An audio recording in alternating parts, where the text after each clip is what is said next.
ناظرین گرامی، social media پر خبریں گردش کر رہی ہے کہ علی صدپارہ اور ان کی ٹیم 216 گھنٹے بعد مل گئی ہے اور زندہ ہے۔ یہ خبریں بالکل فیک ہے، ہم اس کی مکمل تردید کرتے ہیں۔ افسوس کے ساتھ کہنا پڑ رہا ہے کہ کچھ لوگ صرف وائرل ہونے کی خاطر اتنی غلط ویڈیوز بناتے ہیں۔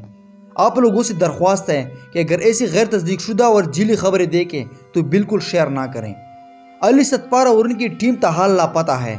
ریسکیو آپریشن موسم کی خرابی کے باعث روک دیا گیا تھا، لیکن انشاءاللہ جیسے ہی موسم کچھ بہتر ہوگا سرچ آپریشن کو دوبارہ شروع کیا جائے گا۔ کیٹو کی خوفناک موسم کی سختی اور ڈیتھ زون، 3 دن سے 8000 میٹر کی بلندی، -50 کی سردی، برفانی ہوائیں، سونے کو کوئی کیمپ یا بیگ نہیں، کھانے اور پینے کی کچھ نہیں۔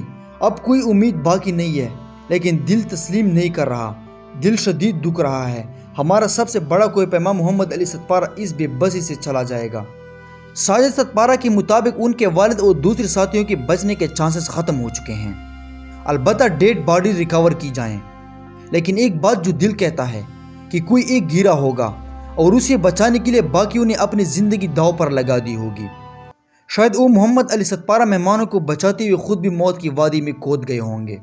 شاید وہ نہیں چاہتے ہوں گے کہ مہمانوں کو چھوڑ کر خود ایسے ہی واپس پلٹ جائیں، بھلا وہ کیسے مہمانوں کے بغیر پاکستان قوم کا سامنا کرتے۔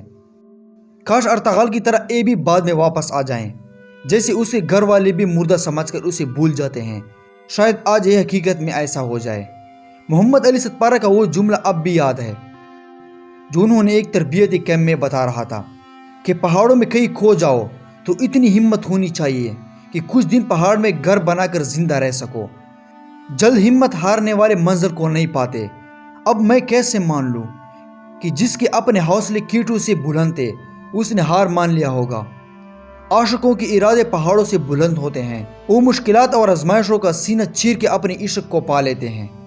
اب ہمیں کیٹو کی سر کرتے ہوئے نہیں